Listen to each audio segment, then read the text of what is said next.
इस बार हम जानेंगे स्पेस स्टेशन क्या है, क्या उसकी स्पीड होती है, कितनी ऊंचाई पर होता है, क्या उसके ऊर्जा का स्रोत होता है और किस पर्पज से ये बनाए जाते हैं।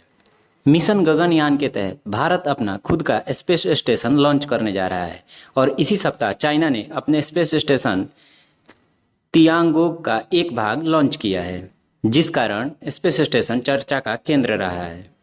जैसा कि हम जानते हैं, अब तक लॉन्च किए गए स्पेस स्टेशन है लूनर गेटवे। यह चंद्रमा की परिक्रमा लगाता है। यह एलईओ से बाहर पहला स्पेस स्टेशन है। एलईओ यानी लोअर ऑर्बिट ऑफ अर्थ। यह NASA, ESA, JAXA and CSA का कंबाइंड मिशन था। वहीं एलईओ में रिलीज किए गए अब तक के स्पेस स्टेशन हैं साइलट, स्काईलैब, मीर और आईएसएस, जिनमें से आईएसएस अभी एक्टिव है। आईएसएस यानी कि इंटरनेशनल स्पेस स्टेशन, यह मानव निर्मित सबसे बड़ा उपग्रह है, जिसकी लंबाई 357 फीट है और इसका वजन 4,20,000 किलो है। पृथ्वी से इसकी दूरी लगभग 250 मील है। आकृति में बड़ा होने के कारण रात में चंद्रमा के बाद सबसे ज़्यादा चमकीला यही दिखाई देता है। यह लगभग 92 मिनट में पृथ्वी का एक चक्कर लगाता है, यानी एक दिन में लगभग 15.5 रोटेशन। अगर वैसे बात किया जाए तो एक ही दिन में यह लगभग 16 बार सूर्योदय और सूर्यास्त देखता है। आईएसएस का पहला कंपोनेंट 1998 में रिलीज किया गया, जो कि पृथ्वी के एटमॉस्फेयर के मेसोस्फेयर से बाहर रिलीज किया, जहां माइक्रोग्रेविटी होती है। इस मिशन को 5 एजेंसियों की सहायता से संपूर्ण किया गया, जिसमें कि लगभग 15 देश शामिल थे। और वो 5 एजेंसियां थी नासा, जो कि यूएसए का है, रासकॉस्मो रूस, JAXA Japan, ESA Europe and CSA Canada. अंतरिक्ष विज्ञान के साथ साथ जीव विज्ञान, भौगोलिक एवं खगोलिक विज्ञान की जानकारी के लिए भी इसमें लैब बनाया गया है। वर्तमान आंकड़ों के मुताबिक यह लगभग 2030 तक कार्यरत रहेगा।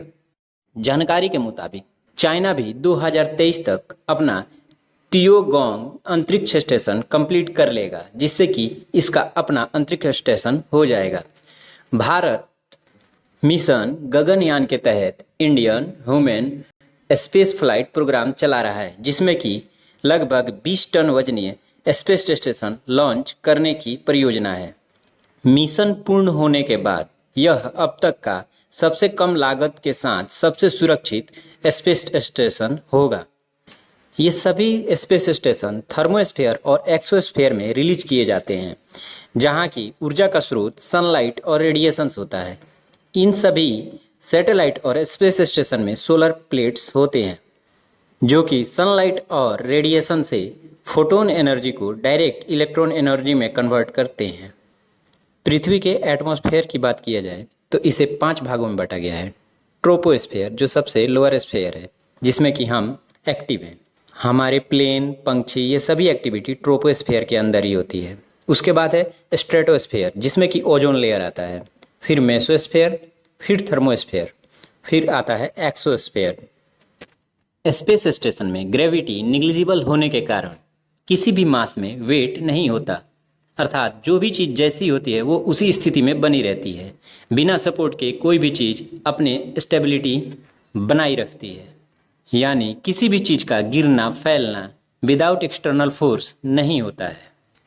जब हम साइंस क्लास में एरोनॉटिक्स एंड स्पेस पढ़ेंगे तो इसके बारे में अच्छे से जानकारी लेंगे। तब तक के लिए पढ़ते रहें, स्वस्थ रहें और सुरक्षित रहें। धन्यवाद।